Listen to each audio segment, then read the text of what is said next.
Good morning, everyone, and welcome to the final concluding day 3 of the 23rd World Education Summit, the Higher Education Edition.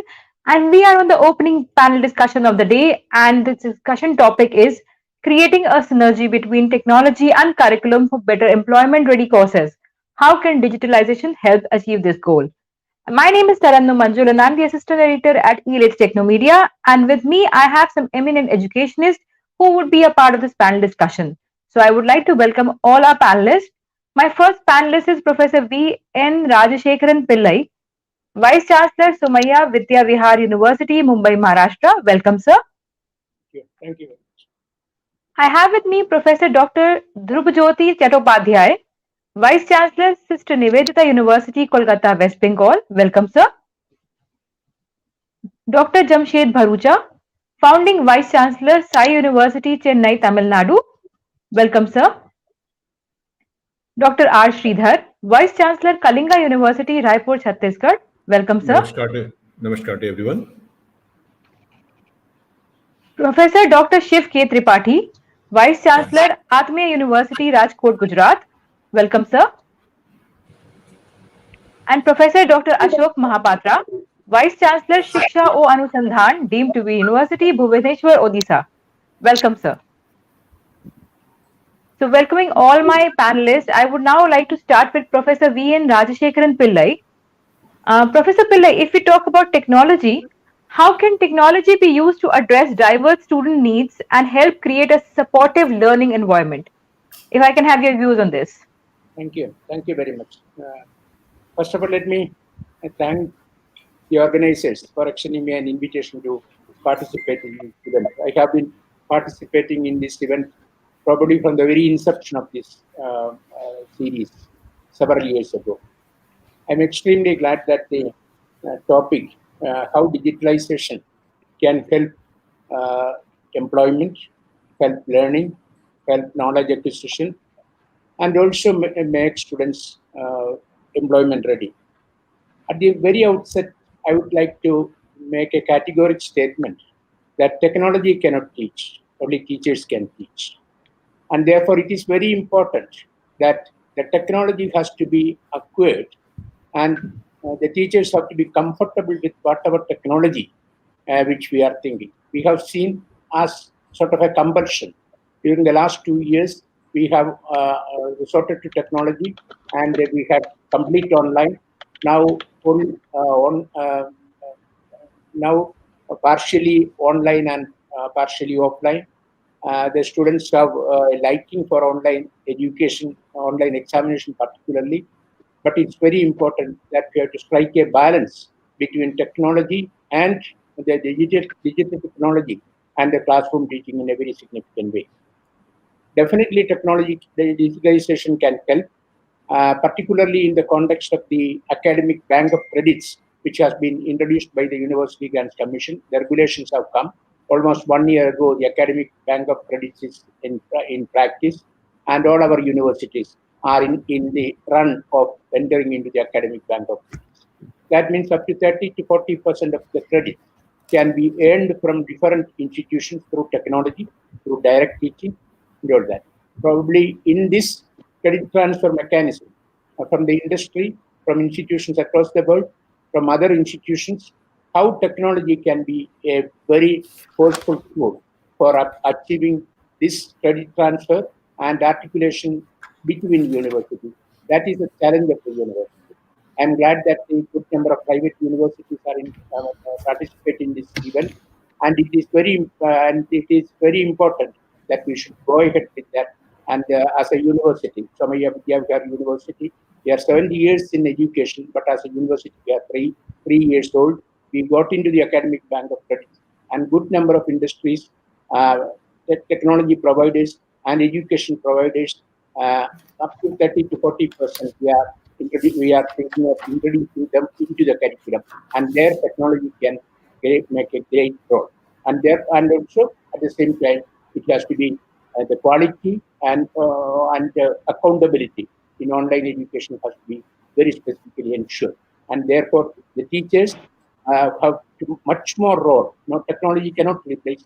Teachers have much more role when it comes to hybrid education in post-pandemic area. I stopped with this comment, and probably I'll get back to on further comments later. Thank you so much, Dr. Pillai. In fact, this was the most wonderful way of starting off this discussion because you gave a very clear perspective about how technology can actually be used. I would in fact ask the same question to Dr. Jamshed Barucha. Dr. Barucha, if you can also give your opening remark on how can technology be used to address diverse student needs and help create a supporting learning environment. Thank you very much. Thank you for organizing this and for inviting me. It's a very important topic. Uh, I want to focus on one tremendous advantage that online connectivity can give us in education, which is that we can connect students who are here with faculty who are there. The obviously the classroom, the in-person classroom, is the best environment for students and professors to interact. But we saw in the pandemic that sometimes there are world events beyond our control, and it's only because of technology that we were able to continue with our curriculum. Now, we at Sai University are trying to turn that upside down and say, going forward, even though we will be residential university and we will have physical classrooms and so on, we want to take the best use of technology to connect the finest researchers, scholars, thinkers, business leaders, entrepreneurs around the world with our students here in Chennai. In the old days, if pre-pandemic, if you wanted to invite a distinguished person to speak to your students, you usually had to buy them a plane ticket and invite them and come. We just have them connect with the students, and most people are willing to do that. So what we've created at Sai University is an international advisory board that consists of top researchers from Stanford and Harvard and Cornell and so on, as well as industry leaders around the world, in the US, of course, in India, who are very willing to just speak to the class, give one lecture or one discussion session with our class. And we've created an entire curriculum around that, focused on using virtual connectivity to uh, bring to give our students, even first year undergraduates, personal access to the thought leaders and the change makers around the world, internationally and in India. Thank you so much, Professor Barusha. That was a very nice insight on this topic. And I would now like to put across the question to Dr. R. Sridhar. Dr. Sridhar, how do you think that how will you develop learning plans for your classes to make sure that the available technologies for teaching and learning will be put to use for meaningful learning? Okay. Thank you, madam, and thank you for the institution, the organization, which given us the a platform to share our reviews, especially, and really our world is changed, especially when I say the places like Chhattisgarh. 2 years before, if we compare, and during this COVID, we are changed totally. And because of pandemics, when initially we all are having faced a lot of problem, how to approach the student, a big challenge, and how to continue the academics. It's a big challenge for us because comparatively it's a new state, and the availability of internet was a problem with all the students. So yes, we woke up within 15, 20 days. We started the our own website, started promoting contacting students through this digital media, through various internet application. Yes, this worked well, in the beginning, and this has created a learning for everybody, student as well as teach faculties, because we have to train faculties also. And many of the faculties who are 40 plus, they never use such a technology, the advanced technology. And there are professors, they don't knew anything about the changing technology. So this was the right movement to give to train the people, to train the faculties, to train all the academicians and all the non-academic people also, to connect with the digital mode to the students. And yes, we started promoting various courses through digital only, like all other universities. And yes, initially we had issues, we had a problem of our connectivity, even never comfortable addressing a student on on a different mode. And even students also, they had a problem not able to have the physical eye to eye contact. Somehow it started. And yes, initially we had a problem, then it became habit. And yes, if I ask my opinion how you are conducting the classes, yes, like this only, we introduce various smart boards, we introduced the available technology, we created our own website, we used all these facility to contact the students. And yes, as I said, initially it was a problem, then it become a habit now. But if you ask my opinion, no, we are doing extremely well. No, we have got around 7,500 students. We connect with the student with this virtual platform, and we have students from 22 various countries. All good, everything is fine. But still, if you ask my opinion, there is no substitute for blackboard and chalk teaching. This is my own perception.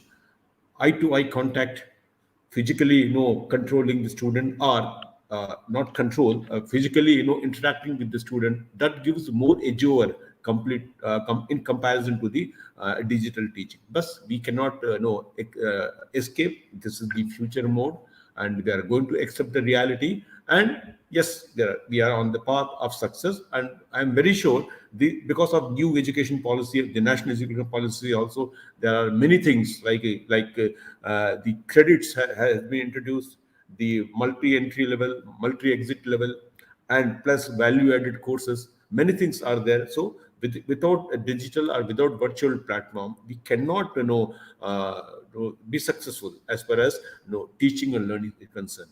So these are our development since 2 years. Thank you very much. Thank you, Dr. Sridhar, and that was very wonderful of you to share these developments in the last 2 years. My question now would be to Professor Dr. Shivki Tripathi. Dr. Tripathi, how far do you think that the last 2 years, especially the lockdown and the pandemic years, have been the biggest supporters for digital transformation in education? Thank you. First, I'm thankful to you and the organizing team for giving me opportunity to share views with such a esteemed panel. You see, when I look into the technology integration, particularly the adoption of technology in last 2 years, I also find that there are different categories of institutions. And we must understand that there are institutions which earlier used to integrate the technology. Even before the pandemic, they were using it up to significant degree, and they were mainstreaming it. There were institutions which were somewhat integrating, and there were institutions which were forced to adopt it. They did not have any resource, any capacity, any expertise, but because there were no other way, so they had to adopt it. And what I think Dr. Sridhar also mentioned, that capacity building becomes important in such case. Last 2 years experience, when I look across these three categories of institutions, what I see, that all have moved a step further. Like those who were using it to certain degree, they have advanced and made a progress, and they have gone to further level of integration. There were some who were limited to Zoom and Skype classes or Google classes or whatever. There were others which tried to go a step further and integrated some simulation platforms using platforms like Kahoot, and then they tried to integrate it into the educational experience. And then there were others who tried to, and there were very few in our context, as I know, that who tried to mainstream it to the value chain. And when I say mainstream to the value chain, and that's where I see the future also is, that how we can use the technology not only for delivery of the process or ensuring the process, but also for identifying the diverse learning needs of the different learner groups. How we can use the AI in our OBE measurement, how we can analyze the results and develop a system which is real-time information based. And that's where I think that those who have already made the progress, they are moving to that stage. Those who started using it, they are trying to perfect the Zoom and Google Classroom, how to manage it. And the depending on the type of number of factors in Indian context, we have different type of universities and institutions. I can find one university in a remote area in Northeast or some other area where they do not have even the 24 by 7 electricity.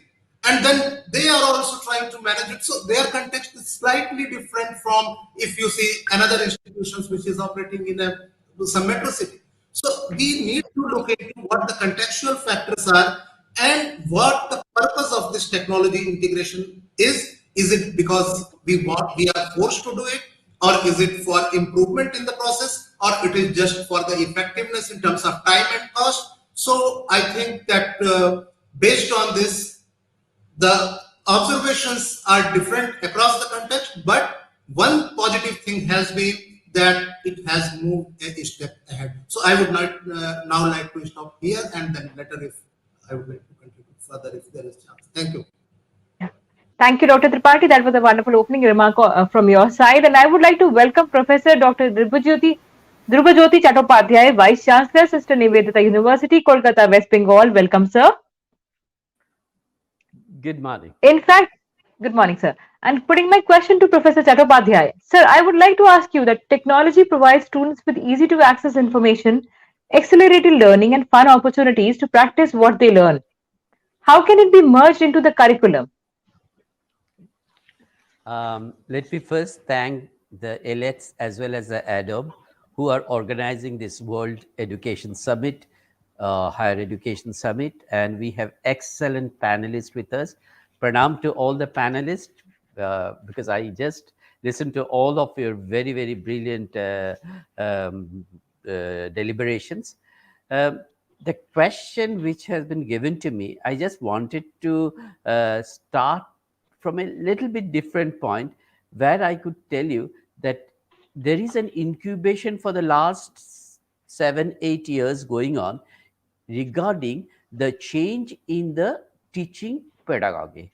So how we are going to change this teaching pedagogy, but there are lot of resistance, lot of mindset problem, and lot of different things for which to implement that and to have a reflection in curricula was really very difficult. It's obvious that like Newton's laws of inertia, we are all stuck to whatever we are practicing for number of years. Now, the COVID all on a sudden coming to us and helped us actually to understand the importance of changing the pedagogy of education. So far, we followed this teacher-centric learning process, but we have to change to the student-centric learning process. And when you are talking about the student-centric learning process, the whole curricula is going to be different from, and the technology driven. There should be a synergy between this technology and the change in curricula. And thereby, I just wanted to mention, we are talking about the digital transformation in our mindset, in the practice, and how to implement that. Now, for that, in our university, what we tried actually, that to identify the areas to go digital. And when we try to do that, we find that the first thing what is important is actually to implement the technology into the educational workflow. And when we talk about the educational workflow, that is actually where we are talking about the curricula. Because when we talk about the knowledge, informations are available. Knowledge available through whole internet system and other things. But how actually to help the students to get to understand the proper importance of this knowledge and apply to them, thereby getting the students' involvement in that knowledge dissemination process is going to be very important, where we are going to understand the right direction in the digital transformation. The second thing what we consider, that how to connect the things with the digital world. So set up potential strategic partnerships and develop an ecosystem that connects the process, the people, and the things to build an interaction network. And there again, I said there will be a reflection on the curriculum. And I can tell you one short example in our case, that we learn so many things from the different parts of the world, the different universities' practices in changing it, the digital transformation. And that is actually what I can say, the synergy between technology and curriculum. The third point is that to deploy the analytics. The analytics to automate, to understand. And then the third thing is that we have to always understand how to utilize the money in the proper way. So it is essential to use the real-time and real-life data to plan the strategic initiatives to roll out our upgrades, enhance performance, and make the infrastructure decisions.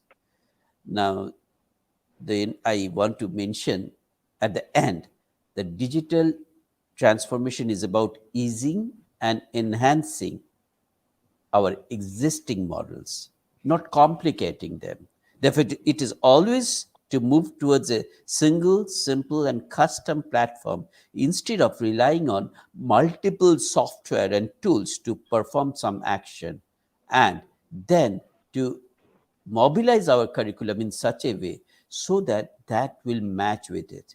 And the education 4.0 actually helped us to move towards it, to get the real sense industry partnership. And education 5.0 is a one where we really doing how to look after the employment ready courses. Thank you. Thank you so much, Professor Chattopadhyay. In fact, talking about employment ready courses, I would like to put the next question now to Professor Dr. Ashok Mahapatra. Dr. Mahapatra, when we're talking about employment ready courses, how far do you think the technology can actually enable creating a better curriculum in terms of creating industry ready curriculums? Good morning, and all my esteemed panelists. I must thank the organizer for this wonderful opportunity, Education Summit. I think technology is, whether you accept or not, is a continuous process of human development. If you look at the way the technology has developed in all sciences, including biological science, indirectly we have been using a lot of technology even in medical and science. So if you talk about the education, having a quality education, innovation and skill, you cannot develop skill without technology. Even in medical science, you have a lot of simulator. Long before the NEP 2020, we had Vision Medical Science 2015. In 2009-10, all the directors, principals, deans of medical science have 2 months meeting different time to have how the curriculum have digital technology for development of medical science. If you look at the nursing curriculum about 5 years back, the amount of digital technology simulation used, let us for about the delivery of a baby in the real time versus labor room versus a technological driven. So the question is that today we cannot but have to accept the technology necessary every spheres of higher education, be it medical science, nursing science, pharmaceutical science, pure science, or even technological science and management science. Because most of the people, those who spoken before me, they do not talk about agriculture science, nursing science, medical science. Despite of their less involvement in medical science, we have a lot of simulation. The image simulation during operation, use of robotics during surgery, distance learning, telemedicine, hospital management system, HL7. These have been used for last 25 years. We are talking paperless hospital. We are talking about paperless files. We are talking about payment through the digital mode. So the question is that large number of medical universities are also using. Now coming to industry, If you do not make your students skillful and innovative in digital technology, they may have a lot of theoretical knowledge, but they are not practically learning the digital technology. They will not be able to, because when, let us say, talk a doctor, we have to employ in the hospital and say all the data will be digital form. I tell that take out all the operation I have done in last 5 years. Where do we get it? No manual. So question is that to have an industry participation and a skillful, innovative students, their attitude towards the accepting, assimilating, and implementing digital technology is across the higher education, be it in medical science, dental science, pharmaceutical science, nothing. You will be astonished to see the nursing curriculum. I was developing nursery curriculum for new aims in 2011 and 12. If you see how much digital technology should be acceptable to a modern nursing, so that you will say. So today, if you ask me question, if a person is not digitally motivated, digitally educated, not have know the industries, he will not be acceptable in so far the job is concerned. I want, when we advertise a nurse, we want to know, can he manage the PAC system? A MRI done in my room, a person being operated. I asked the nurse, get the PAC system and show me in the operation theater how the patient of accident has a clot in the brain. So the nurses has to take out the digital from the specs. They have to recover the data and show me. So the question is that today, unless somebody is digitally educated, digitally competent, digitally skillful, he won't be able to accept any job. Even he get a job because of he got good marks in the university. When he go to practical life, to a company, to a job in a government service, he will not be able to deliver things. He will be very quickly outdated and be seen that he is not competent and able to discharge his day-to-day activities. So today, whatever spheres of job you think, he has to be digitally to some way. At what type of digital level you need, that's different depending upon what type of work you are going to get, what type of company you are going to join, what type of hospital you're going to work. If you work at AIMS or Vellore or many big places, you have to know everything. But if you are district headquarter or primary headquarter, you may not require anything because they don't have computer. So it all depends what type of people you want, what level of company you necessary, what type of proficiency and skill they want from you, and what is expected from you for the day-to-day activity of your daily life. So I think every spheres of higher education need technology today, whether NEP is there, technology is there or not. If the vegetable vendor has a smartphone, and then technology is there, everything is transferred through technology. So we all accept it, and we cannot have a student who is not technologically advanced, skillful, and who doesn't implement the technology for day-to-day activity, whether it's industry or a hospital or teaching or education or research, whatever it may be. So I cannot see a person without technology be a quality person in his higher education field. Thank you very much. Thank you, Dr. Mahapatra. That was very kind of you to share this thought. And coming back to Professor Pillai now. Professor Pillai, in fact, I would like to ask you, I would like to take some of our panelists back in time. And I would like to ask you, Professor Pillai, what were the strongest digital tools that supported education even during the pandemic? If you can look back to that. Actually, mainly during the pandemic, Zoom video, different types of video classes. That was the main thing, and the content has not had not really undergone a thorough adjustment, thorough revision, because we were not prepared. So, as Professor Mahapatra mentioned, digitalization and incorporation of the technological element into the content did not really happen in the conventional education system for sure, because it was a sort of a compulsion. But now we have come through different tools, not only Zoom, different technological education technology companies using different areas. All these things have come. And now, for example, when we look at the national education system, because I will be definitely concentrating on the national education, always emphasizing on the national education system all the time. The reason is that we have to just look at the public education system. When I say public education system, private universities are also involved. General education system is very important.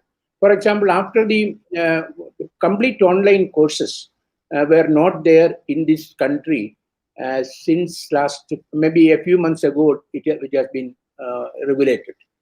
I was heading the Indira Gandhi National Open University and Distance Education Council in 2006 to 2011. We started online program. Even in a university like that, we could not have a full online degree program. Because there were some resistance of observations on those counts. But now, for example, 900 autonomous colleges were given the authority to conduct online programs without even further applications or anything. They if they are in the NIRF ranking or if they have NAC accreditation, they can do it. And there now, of course, now technologies are very much in the arena, and therefore it is the point is that we have to integrate this into the curriculum. It is not just only Zoom classes or getting a lecture from a foreign professor or but we have to definitely integrate. We have to say that our each and whatever it can be taught in our classrooms, how technology can do it, that tools we have to take into account, the social media we have to take into account, all these platforms we have to take into account, not just Zoom classes or digital classrooms or smart classrooms, but we have to just look at these possibilities. Thank you. Thank you, Dr. Professor Rajshekharan. And my question now would be to Dr. Jamshed Barucha. Dr. Barucha, do you think that the use of technology and digitalization has actually, broken the boundaries across the globe for students? In fact, do you see this digital transformation as an option for students to expand their reach and expand their knowledge? In fact. Yes, absolutely. Absolutely. There is no question about that. In fact, many of our high school students today, who even ones who are not going to good schools, during the pandemic, they watched TED Talks. I know many of them have learned so much on their own by looking at what's available on the internet. Now, the problem with the internet is the signal to noise ratio. Students have access to everything now, but they need guidance on what sources of information are valid. That's why we do have to have students under the tutelage of faculty. But I think that without the digital connectivity, we would not be where we are at all. And I would like to just make one more point. I think we all agree that the in-person interaction is far superior to the purely virtual. But sometimes it's not a choice.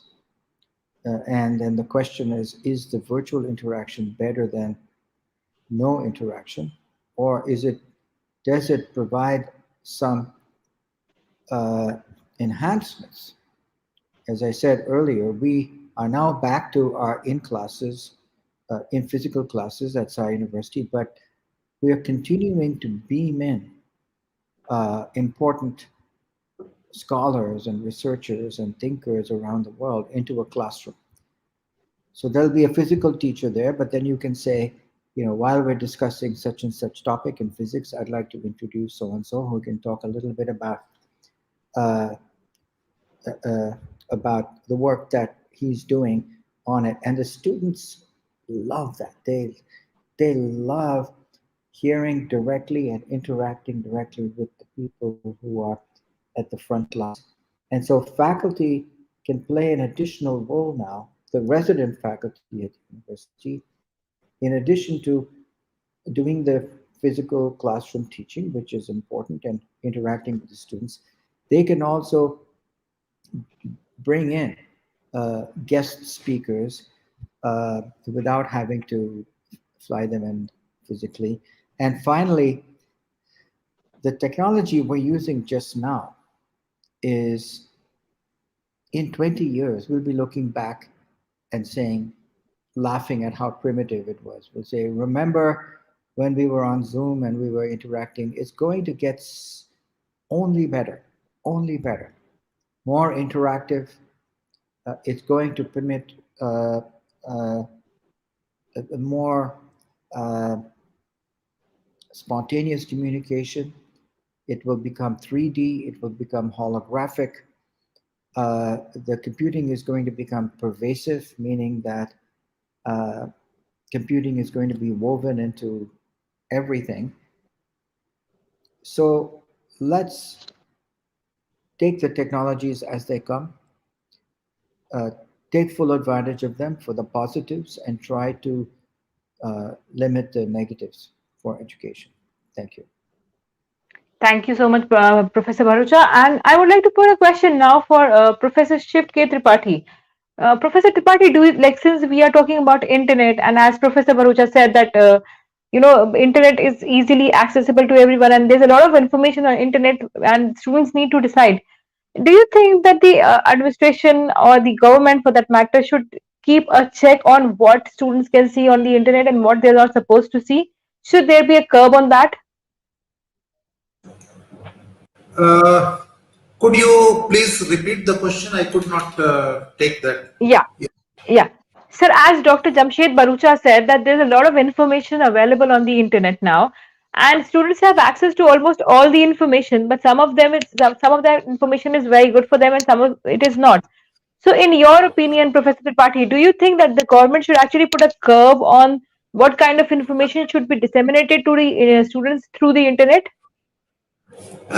Thank you for this. In fact, this is one of the very, very important aspects. But what I feel that as uh, in very opening initial remark, Professor Pillai also mentioned that technologies cannot teach, only teachers can teach. So instead of government coming and playing a role here, I think it's more depend on how we create ecosystem in an institution where we take it forward at the ground level. So for this government, because if you look, we go for centralized measures, like something coming from apex bodies like UGC, AICT, and they are sitting and suggesting something and imposing to all the institutions, that will not be mainstreamed or would be realized at the grassroots level. So within the institution, we need to create mechanism. For example, when we say mentoring of the students, we have coordinators, mentors who interact with the student. So similarly, we need to have technology moderators within the institutions who also know, and that was one of the panelists, Professor Mahapatra, I think he raised the important issues about the other discipline context. So according to the nature of the courses, nature of the discipline, the technology requirement, information requirement would change. So it's a faculty member or the subject experts, they understand it better, what is to be done, what is not to be done, instead of going for the centralized measures by the government. So I think apex bodies can provide for creating the process within the institution, but not imposing what are the do's and don'ts, because it cannot be centralized, in my opinion. Thank you so much, Professor Tripathi. In fact, that's a very valid point you have put across. That there needs to be a technology check on this. In fact, and I would like to put this question across now to Professor Dhrubajyoti Chattopadhyay. Professor Chattopadhyay, do you think that since we are talking about internet and all the digital tools, how far do you think that these tools can now enhance learning post-pandemic as well? Yeah, I think the important panelist already has got a very important deliberation, particularly from Professor Pillai, who mentioned about this importance of this. Now, as I want that internet is a knowledge provider. From there, they can get the knowledge, but that knowledge, how it's going to actually been understood by our students and other, where the teachers can play very important role. Now there I find that how actually the transformation in the learning methods and transformation in the teaching methods both are going to be very important. So we have to realize the significance in education about this digital transformation with respect to these two particular points.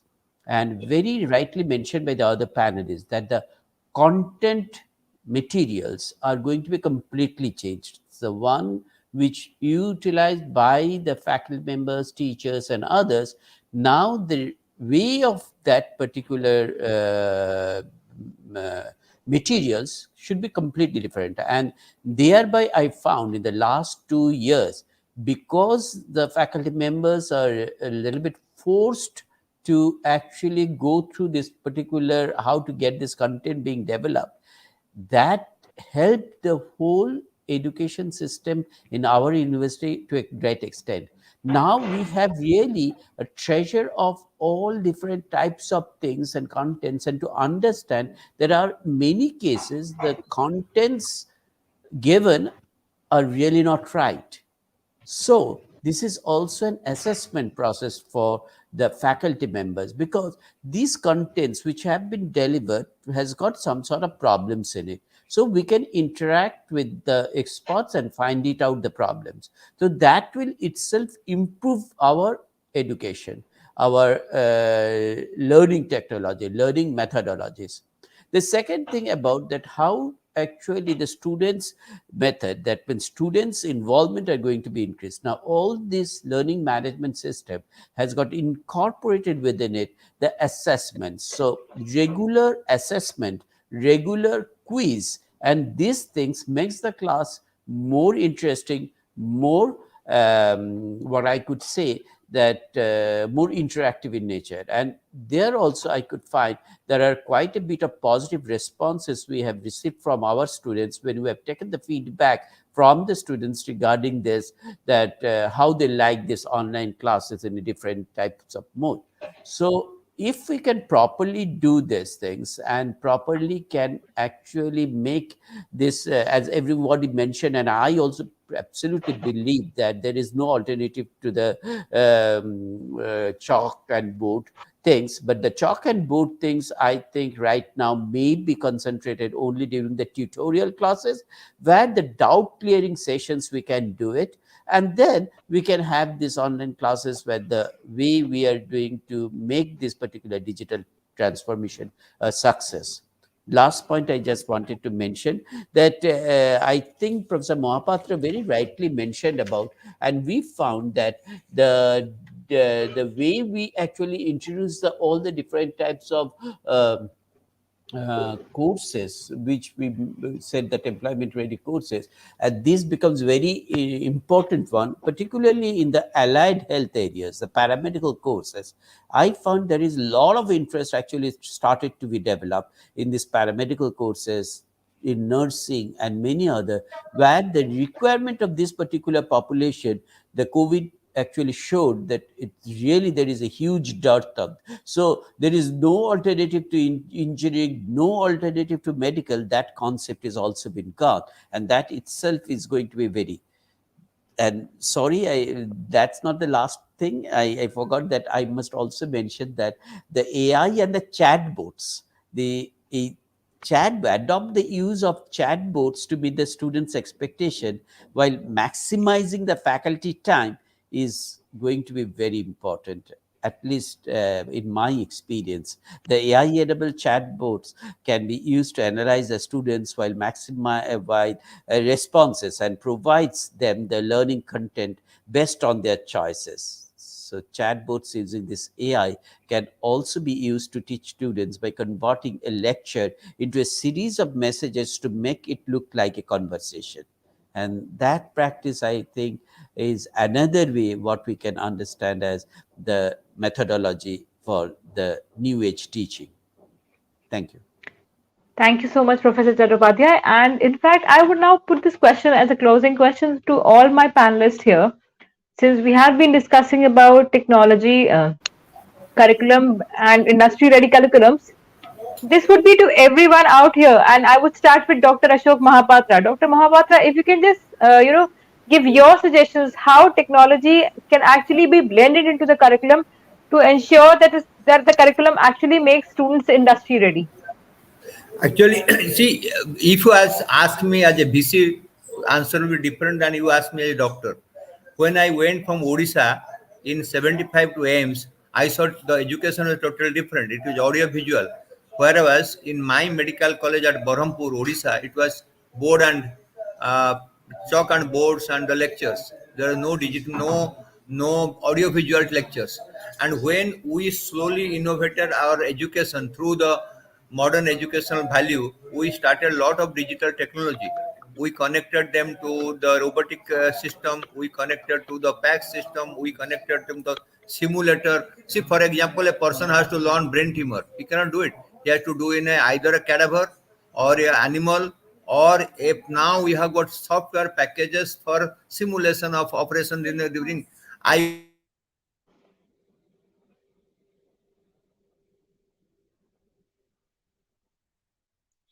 So we lost your audio.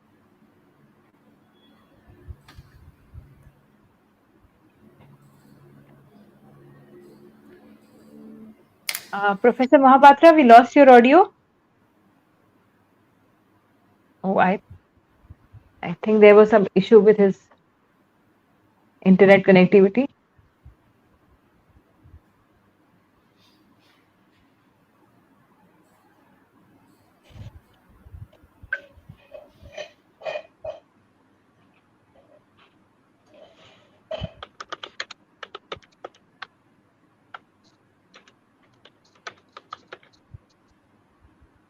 Okay, in fact, I think he'll join us again in a minute, but I'll continue this discussion and I would put this question across now to Dr. Jamshed Bharucha. Dr. Bharucha, in fact, in your opinion, how do you think that technology can actually be blended into curriculum to make the courses, the curriculum, industry ready for students?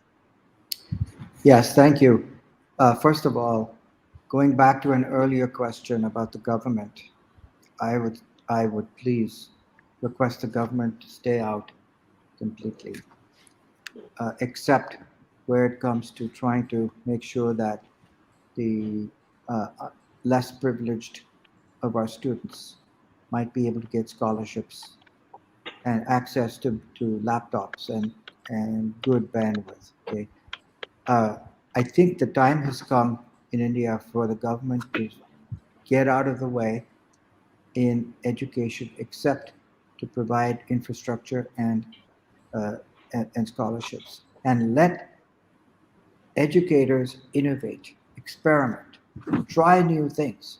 We don't have all the answers. We don't have a crystal ball to see what the future is going to be. In my view, our students, our 18-year-olds and 19-year-olds, have a far better idea of what the future is going to be like than we do.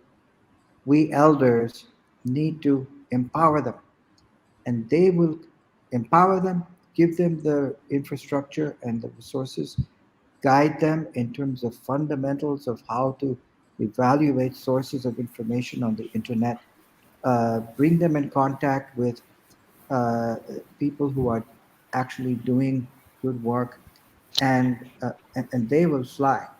I think that the online environment is not being fully utilized.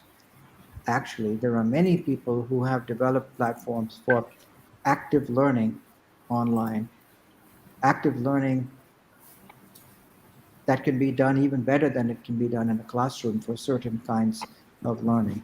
So, those are my views, uh, and that's how I would close. Thank you so much. And I think Dr. Mahapatra is again back Yes. again. So we missed you out on the audio. Yeah, if you can continue with what you were saying. I was only telling that I went to Tokyo University and also the digital lab of the Sony in 2006 when I was Sanjay Gandhi, because we are making the National Telemedicine Center at Sanjay Gandhi, and that time we are connecting to the patients in Kumbh Mela through the laptop. Anybody falls sick, a technician or a paramedic sitting in the Kumbh Mela can give the information to doctors. So we have been using a lot of technology from late 90s. And if you look at the MRI, CT, ultrasound, all these are being packed in the digital format.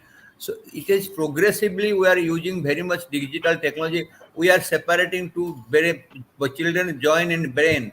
So we had module 3D printings, and we simulated the operation theater by using real-time image transfusion, CT, MR, and ultrasound fuse. So if you look at me as a doctor, I use in neurosurgery robotics, the image fusion, image guidance, and separation of the brain by millimeter. But if you come to higher education, I think skill is very important part of the education, and without technology, skill and innovation cannot happen. Today, if you say my student, whatever specialty it may be, he is technically not innovated, he will not be accepted by anywhere. So I think in day-to-day life and in our practical life, in our professional life, and in the workplace, we need digital technology. That is the theme of that. We cannot just get rid of it. Thank you very much. Thank you, Professor Mahabatra. And in fact, I would now like to request a closing remark from Professor Shiv K. Tripathi as well. If you can give your closing remarks, sir. I would only suggest that integration is important, but what we need to look into alignment of people, process, and pragmatism. So when we are aligning the technology, we must be prepared to see how we are building the capacity first.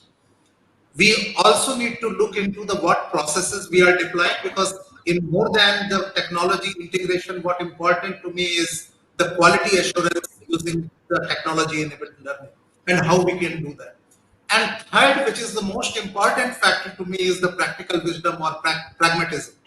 So there should not be any uniform rule that we have to adopt technology for the sake of technology adaptation, but according to the learner's characteristics, according to the nature of the programs, courses, we have to create the variation in the process.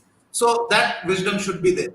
So I think that these three things should be taken care, and technology adaptation is most desirable and essential. Thank you.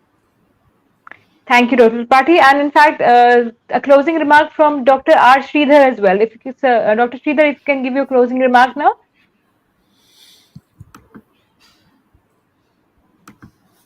Oh, okay. Thank you, madam.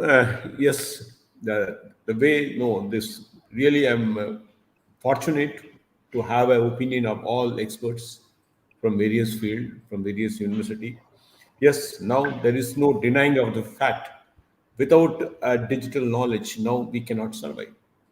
Now we can divide the entire academic group into two groups only.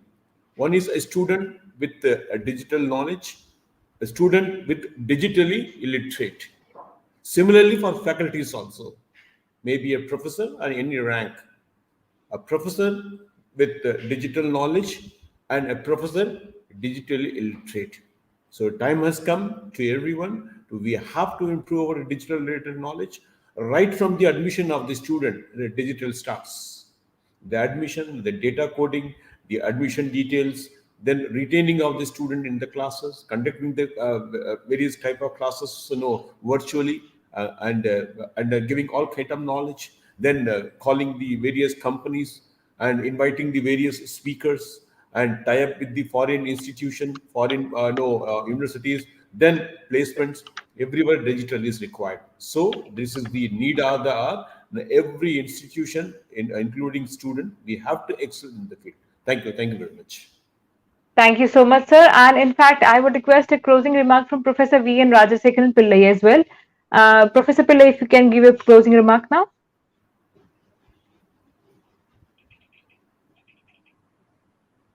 Sorry.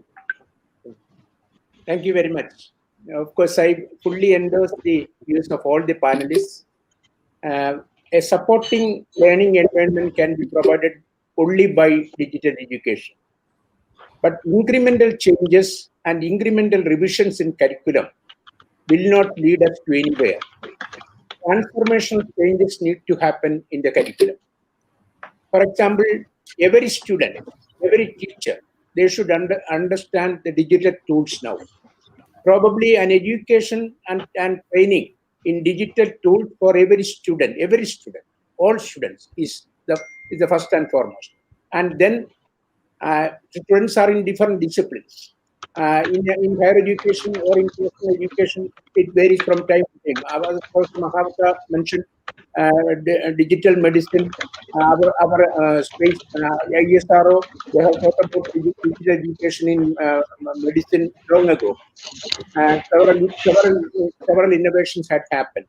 But unless and until discipline-based digital pedagogy comes, the real application will not happen. For example, I'm a professor of chemistry. Virtual laboratories and virtual laboratories have to come into force.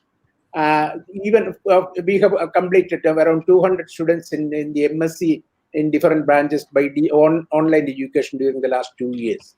The students are in the campus now.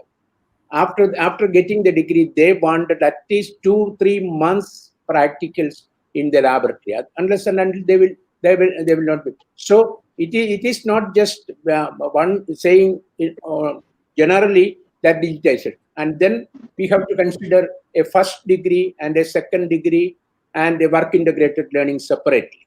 For example, for first degrees, the campus presence is very, very essential for a first degree. That's very important. So what is required is a contextualized understanding of the digital opportunities and applying these digital opportunities in a discipline-based digital pedagogy development. And this has happened even in the distance education. Discipline-based ICT pedagogy was in force. And therefore, it is not just an incremental change in curriculum what is required, a transformational change in curriculum, and then giving training, giving education, training, and practical experience for using digital tools by all the students and teachers. And then the students and teachers, they will understand how to apply the digital tools in the appropriate context, whether it be in medicine, whether it be in agriculture, whether it be in general liberal education, whether it be in experimental sciences. So transformational change in curriculum, not just incremental change. And there I consider again the importance of the teacher. We talk about the autonomy, private universities and all that. A teacher in the classroom is the most autonomous person one can ever imagine. And therefore, the teacher has to be empowered. Teacher has to be proactive. Even a patently wrong curriculum can be delivered by a teacher who knows the content. So when we talk about digital tools, it is about delivery. The content is very important. Content is very important, and the context is also very important. Context is not just the industrial context or anything of the context. Context of entire context. For example, we talk about the digital availability in digital divide in certain sections which are happening. The context of the technology application has to be. So, for example, I am sitting in Mumbai. The context of my institution would be totally different when it comes to a maybe village where such facilities are not available. Therefore, it is not. Therefore, I agree with Professor Barucha also. Government has to free us and the institutions need to look at the context of the institutions where they are functioning and context of the subject they are teaching, and then they have to ensure that the digital tools and digital awareness, digital experience is handy to everybody, teacher, administrator, and the students at large. That transformational change has to happen, and that will happen only when we are completely free from all type of restrictive regulations. Thank you very much. Thank you so much, sir. And in fact, that brings us to the end of this panel discussion. Thank you, all our panelists, for such a wonderful discussion. In fact, it was wonderful listening to all our panelists, sharing their views on creating a synergy between technology and curriculum. And I would now ask my backend team to present the token of gratitude certificate for all our panelists here. Thank you so much, Professor V.N. Rajashekaran Pillai, for your presence here, sir. We acknowledge your presence. Thank you so much. Thank you very much. For Professor Dr. Dhrubajyoti Chattopadhyay, thank you so much, Professor Chattopadhyay. It is a pleasure having you with us. Thank you. Thank you very much. For Professor Dr. Ashok Mahapatra, thank you so much, sir, for being a part of this event and being a part of this panel discussion and sharing your views. For Dr. Jamshed Barucha, thank you so much, Dr. Barucha. It was pleasure having you with us today. For Dr. R. Sridhar, thank you, Dr. Sridhar. It was wonderful having you with us and listening to your views. Thank you, madam. For Professor Dr. Shiv K. Tripathi, thank you, Dr. Tripathi. It was wonderful having you with us and listening to your words. I would now like to thank once again. Hello. Yeah. I would now, in fact, like to thank all our panelists once again, and thank you so much, everyone, for sharing your views on this very important topic and for sparing time for being a part of this event. It was a pleasure listening to all of you. Have a great day, everyone. Okay, thank you, madam. Thank you very much. Thank The you. organization. Thank you. Thank you, everyone. Thank you. Thank you. So, Goodbye. I am proud to. Sorry. No, sir, you can continue. Am I audible? No. Yes, sir. Yes, sir, you are. I'm audible. Yes, sir, you are. Okay. So I was just telling that please convey my regards to Dr. Ravi Gupta. Sure, For sir. the last Definitely. 20 years, I have been associated with the World Education Summit organized by the Elets in one way or other for the last 23 years. Let me congratulate Elets Media for the excellent activities which they are doing. When digital things were not happening in a very big way, they took it in the very serious way, I remember. And now they are doing it in all areas, not only in education, in medicine, in agriculture. Let me congratulate Elets Media for this wonderful event which they are sustaining for the last almost 25 years now. Thank you. Thank you very so much. much, sir. Thank you. Thank you, sir, and have a great day, everyone. Thank you.